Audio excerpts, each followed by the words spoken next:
Welcome back to another segment of the 5-Star Podcast of Wrestling. I'm your host, Sean Meyers, joined as always by Sean Saputo, kind enough to take time out of his Sunday afternoon.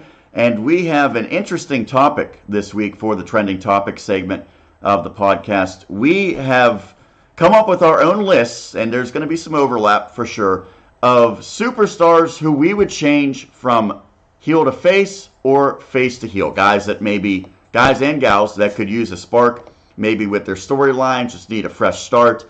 So I think this is an interesting topic because the biggest, complaint about WWE is that they don't put their superstars in the right scenarios, the right situations to succeed. Sometimes you try to force a square peg into a round hole. Is that the adage? Something along those lines. And no more obvious example than with Roman Reigns. We'll touch on him, but Sean, this is something where I think a lot of these people probably are more natural on the other side of what they're currently portraying right now, and something that I think always livens up the show is when you have a real prominent turn, whether it be someone turning heel, someone turning face. It's something that can really add a lot to a show, to a person's individual run as well. So I think that a lot of these are probably long overdue. Yeah, interested to hear your list, see where we overlap, but it's gotten to a point where, honestly, I would say the majority of the roster is okay where it's at on both Raw and SmackDown. I think you and I maybe only have, I would say, 5-6 names that we would really like to see flip over. So I'm ready to do this. All right. So what we will do is I will give someone first on my list, and then you could chime in. And if you also have that person, then we'll kind of discuss. Yeah. So the first name that I have, and it's one I've already alluded to. It's the biggest name on the list. It is Roman Reigns. He is a guy that has been the most polarizing person in the WWE for, I would say, the better part of 4 or 5 years now. Really, when you go back to when fans started to turn on him initially because he was sort of presented as the guy, whether they wanted to or not. He was, many would say, jammed down their throats, and now you fast forward a few years and Roman Reigns still being presented as a face, still primarily getting boos from the crowd, and a guy that no matter what they tried doing, they put him against Brock Lesnar, they're now putting him against Jinder Mahal, I should say. It's just not working. The fans, by and large, especially the fans like you and I, Sean, the internet savvy fans, the longtime wrestling insiders, just don't want to see this guy as a face. It's hard to cheer for him. I think he's a great talent. I think he is absolutely a deserving person of being a franchise player, but he's not a person that I see as really the top face in this company, or really at this point a face at all. I think he needs something new and something fresh, and I would love to see Roman Reigns at least get about a year run as a heel. And it's been done before, because if you remember when he came up with the Shield, they were heels. So he can play the heel character. And I'm just sick of the whole, well, he sells merchandise, and he does this, and he does that, and, well, you know what? There's an old saying, if it ain't broke, don't fix it. Well, this face run with Roman Reigns is about as broke as it can get. And it's time for a different thing for him. And if the little kids start to not like him, oh well. But he's not going to be as polarizing of a figure in WWE if that's not the case.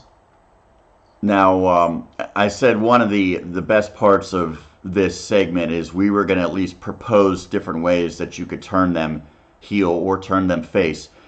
There's a lot of ways with Roman Reigns, and I think that it would be fitting if it's sort of reminiscent of how Seth Rollins broke up the Shield and turned on them with sort of a sneak attack behind on someone that you think is his friend. For Roman, I think there's a pretty clear path here. and it all leads to SummerSlam. I think you want to do something like this at a big time event, a WrestleMania, a SummerSlam. You can't just do it on a regular Monday Night Raw.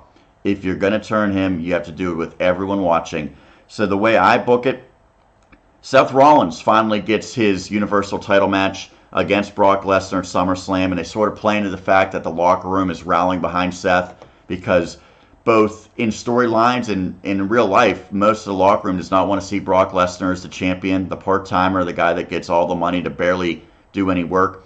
So you have kind of the whole locker room behind Seth Rollins. Rollins finally gets the job done, and I know that's not going to be easy for someone to finally beat Brock Lesnar, but I think he's probably the guy. So Rollins wins the title to close out SummerSlam. They have, the confetti falling. They could really do it up. And then, much like what happened with Sami Zayn when he finally won the NXT title, you have the boys come out from the locker room. Monday Night Raw, his friends come out. They're holding him up on the shoulders, high-fiving him, however you want to do it. But everyone comes out there, and you think you're signing off with a new champion, everyone's happy. All of a sudden, much like Kevin Owens did to his best friend, Roman Reigns nails Seth Rollins from behind, beats him down, and you leave SummerSlam with Roman Reigns standing over his fallen former friend and the new champion, with Roman clearly, decisively, the heel and probably the biggest heel immediately in the entire company. There you go. You have now your biggest babyface created in Seth Rollins. That's solidified. And your biggest heel in Roman Reigns, and those two can go at it for the next 3+ months. I'm taking a different route. I'm taking the easiest possible route because it just needs to be done that quick. Even if it's SummerSlam after the match with Jinder, and they're still booing the whole match and boo him after, just get on the mic. I come out here, I bust my ass for you week in, week out. And all you guys want to do is cheer for part-timers, people who don't care. Well, guess what?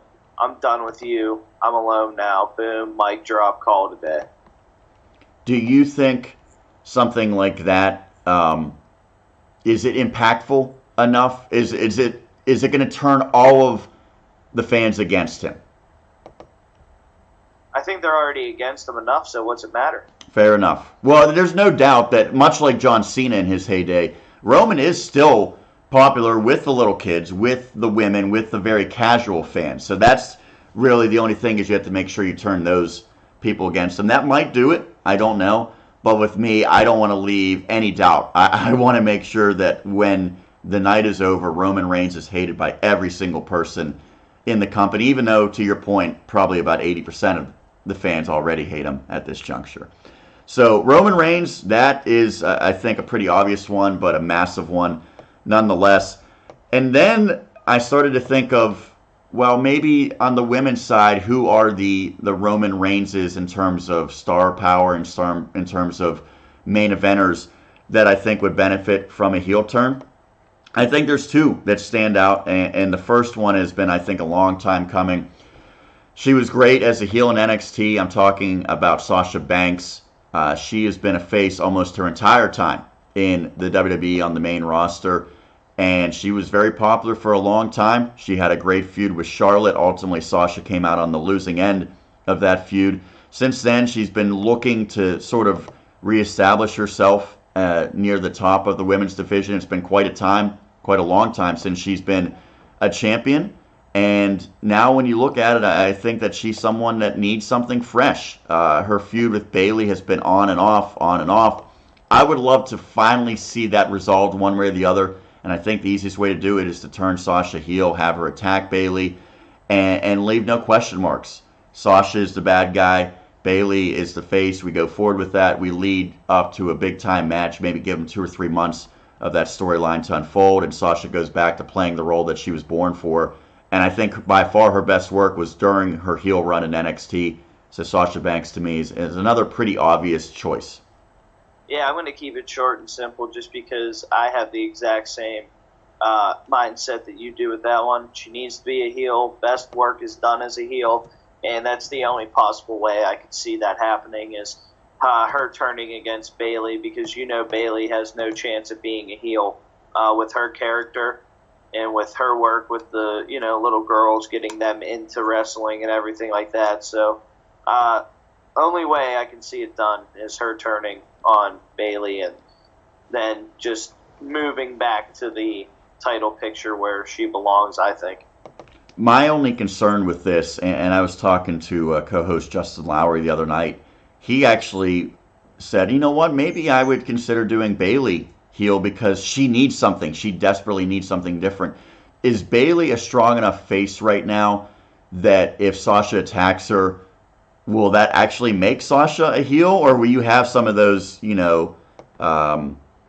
don't want to say more jaded fans, but will you almost get somewhat of a pop reaction from Sasha if she does something like that? No, you're not going to get a pop reaction because I think Bayley still has enough fans that it would upset them, and it would just be.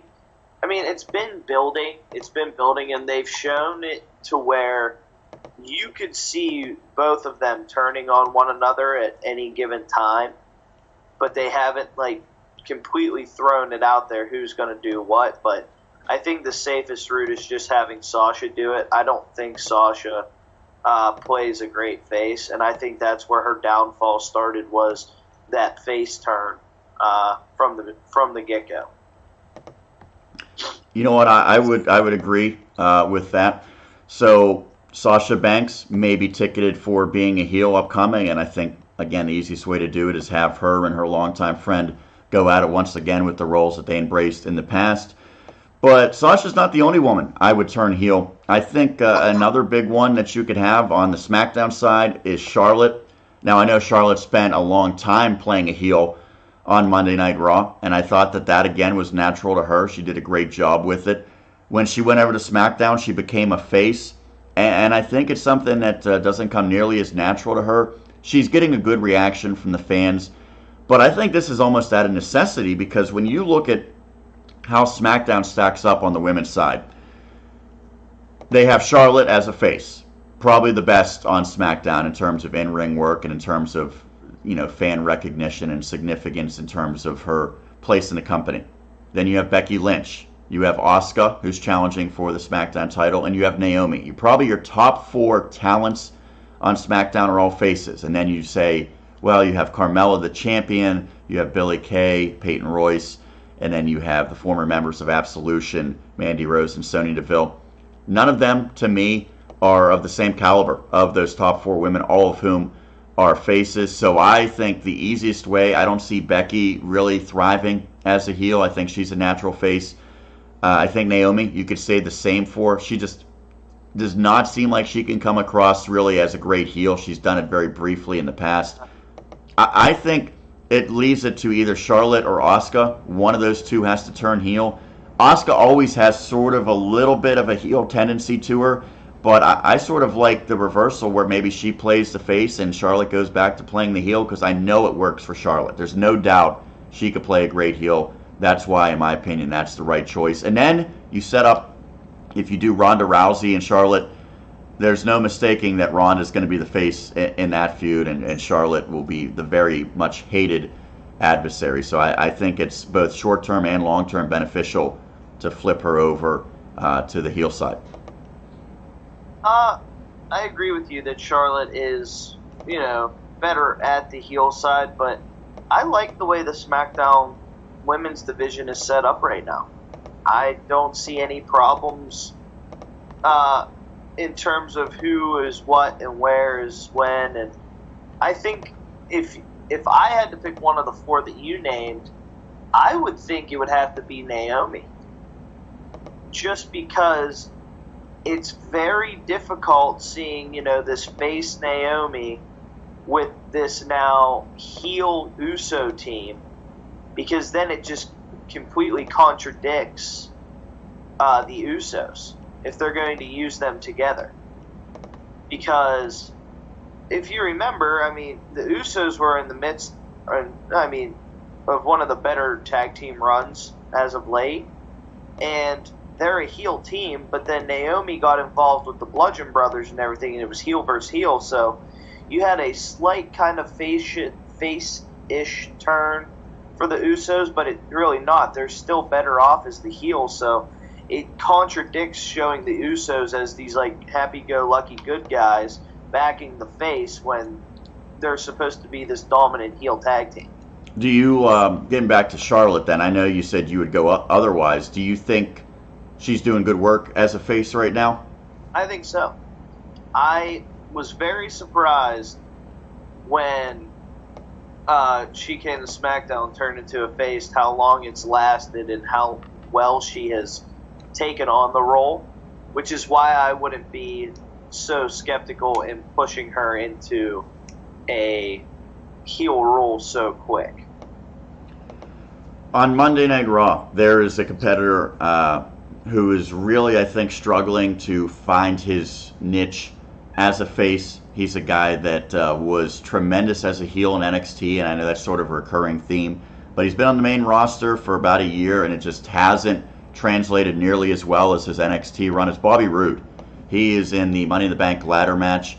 He's pretty much an afterthought. I don't think anyone considers him a serious contender for the title, and that's because he's not getting a great reaction from the crowd. Yeah, his entrance gets a pop. When he says glorious, the fans say it along with him, but overall, he's not getting a great reaction. He struggled, I think, for the most part on the mic with face-style promos. His in-ring work has been serviceable, but this is a guy that I think the complete package of Bobby Roode is way more than what he does in the ring. It's about his character. It's about his persona, and that's sort of been lost since he's come up to the main roster.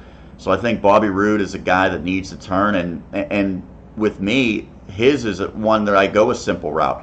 I think he loses at Money in the Bank. I think he, for weeks now, has sort of been, I don't want to say a laughingstock, but we saw him just get destroyed by Braun Strowman on Raw this past week. He was not made to be a serious competitor or a serious threat whatsoever.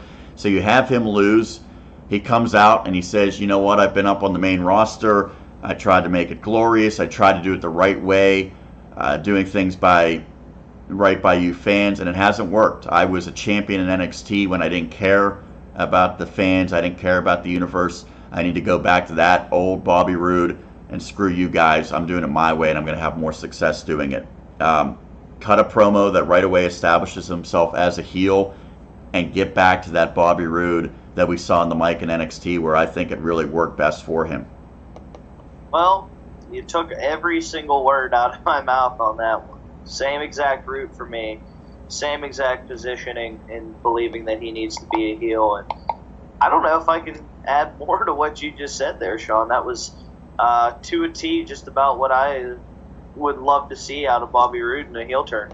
Well, the one thing I do want to touch on is that this is not a new suggestion. This is something we've been mentioning, and now you've seen internet reports saying that this could happen very soon. So I don't think it's if, it's a matter of when and how.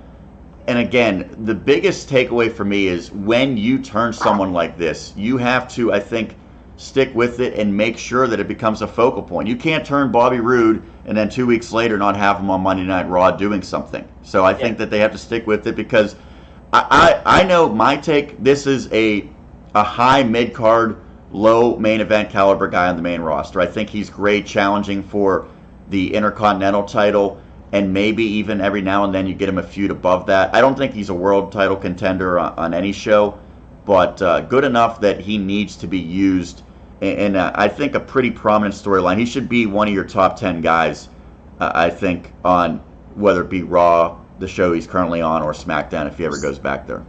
Still won a title before Samoa Joe and Shinsuke Nakamura. He did. There's no doubt about that. So he's had some success, but I think he could certainly have a lot more.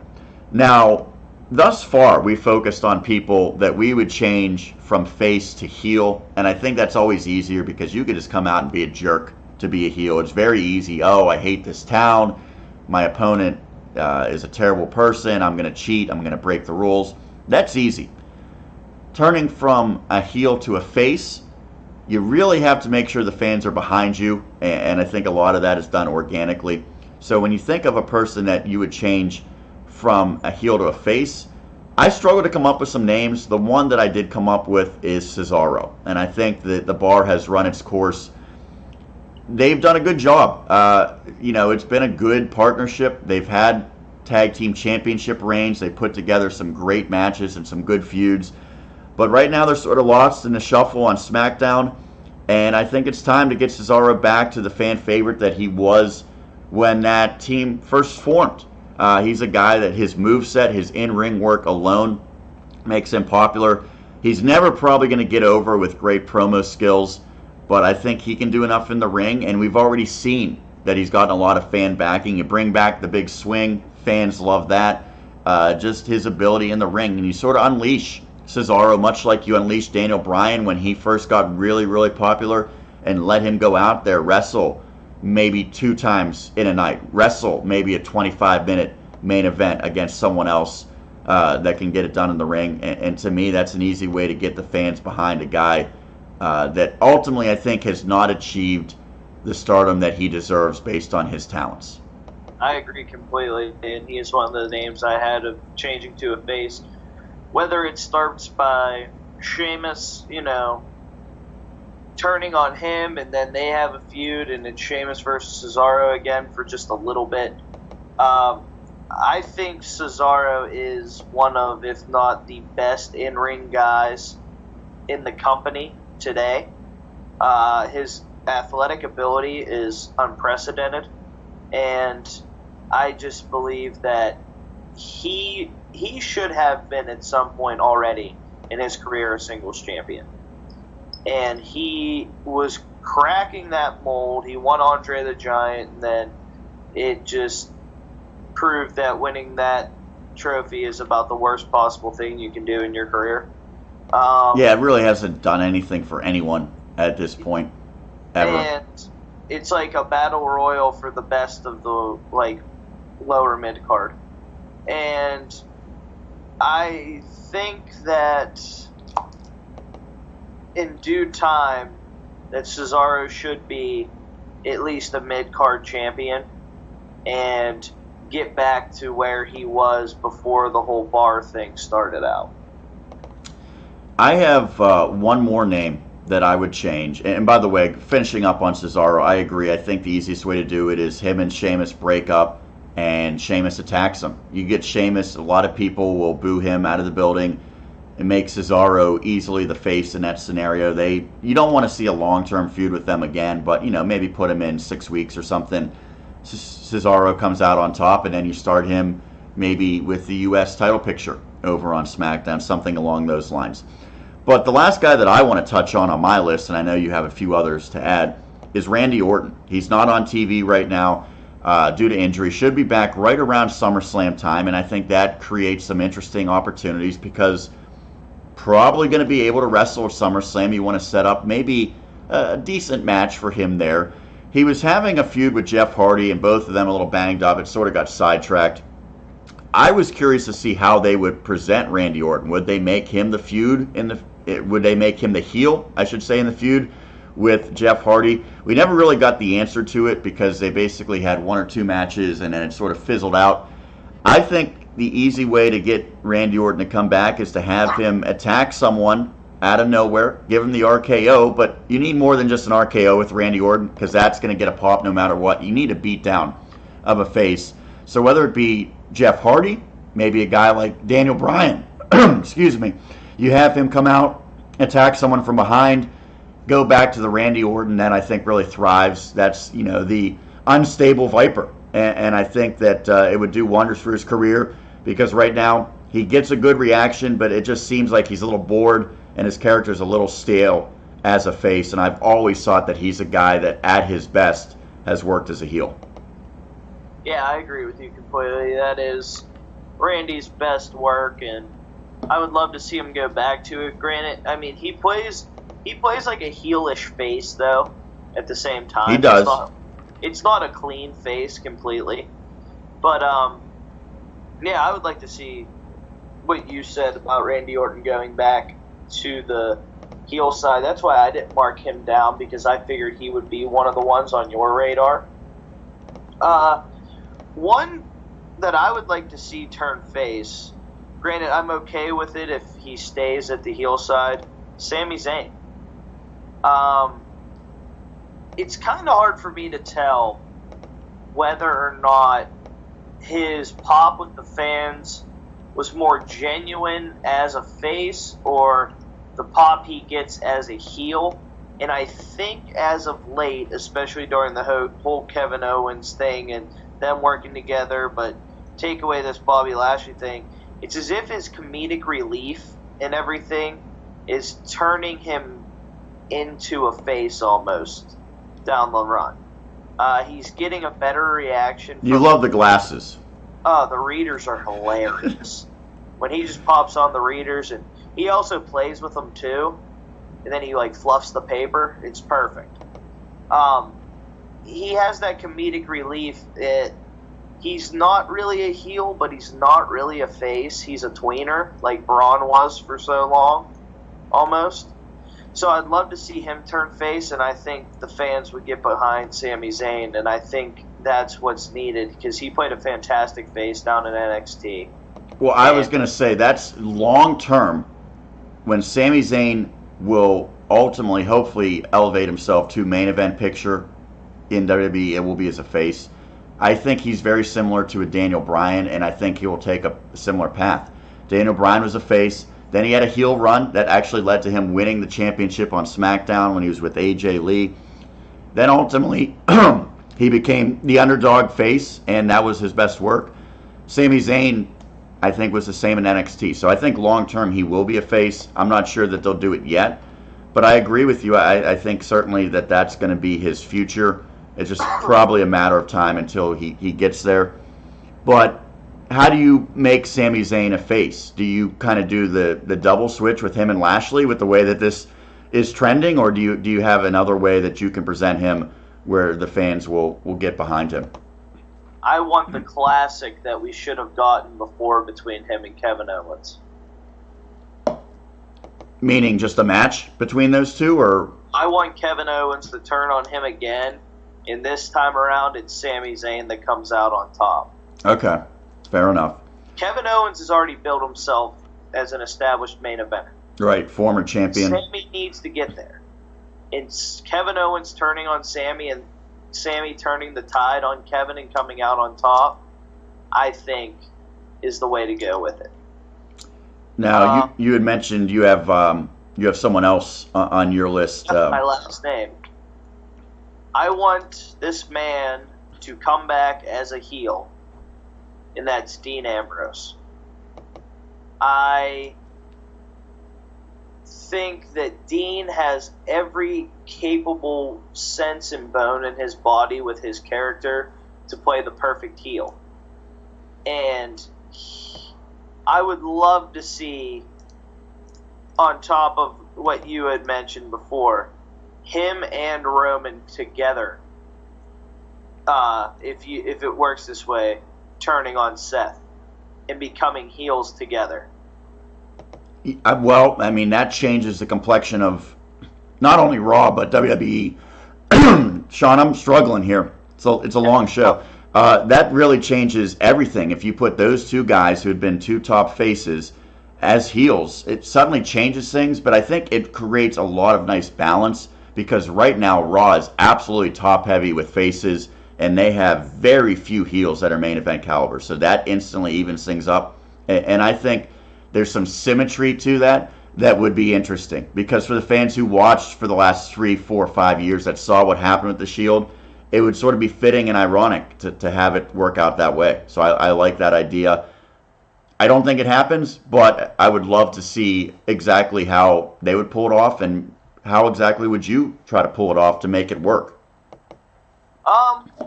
You could either have a Shield reunion, which never got to really truly happen, or you just have, like you mentioned, Seth wins the title, Roman and Dean come out to celebrate with them, and then they just, take all the years of frustration and the fact that Seth is the one that gets to finally break the mold again and takes out their pent-up anger on him. And one other thing that would be interesting.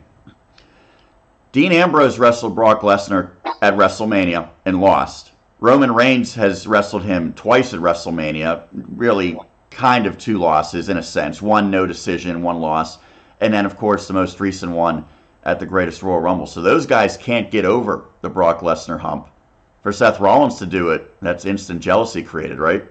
Yeah, that's what I mean.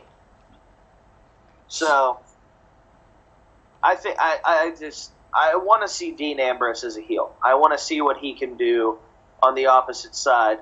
I think his character is more heelish than it is face, but do you have to really turn up his character if he turns heel? Because the lunatic fringe, there's nothing really that crazy about him. Oh no, he got the full beard and the short hair now, so we'll see what happens when he comes back. You're going at the Vegas game, right? You saw him on there? Yeah. Yeah, I think, he's already got a different look. Sometimes that lends itself to a fresh start and maybe a character tweak here and there. So we'll see. I think when you look at these, we've mentioned 8 people.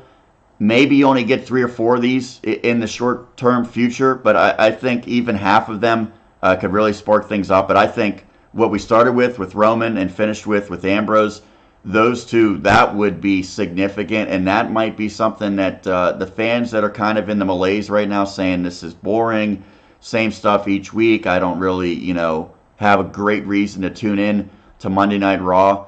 That changes instantly if you turn Roman and Dean Ambrose heels against Seth Rollins, and I think it makes, more than anything else, it elevates all 3 of those guys in the process, and that's what you want to try to do when you switch someone up. So. Anything else that you want to touch on before we sign off here on this edition? I'm excited for next week because I'm ready to make predictions, man. Predictions are my fun. I will. I'm going to really try to increase the production value. I got a little idea in mind for our picks, and I will say this.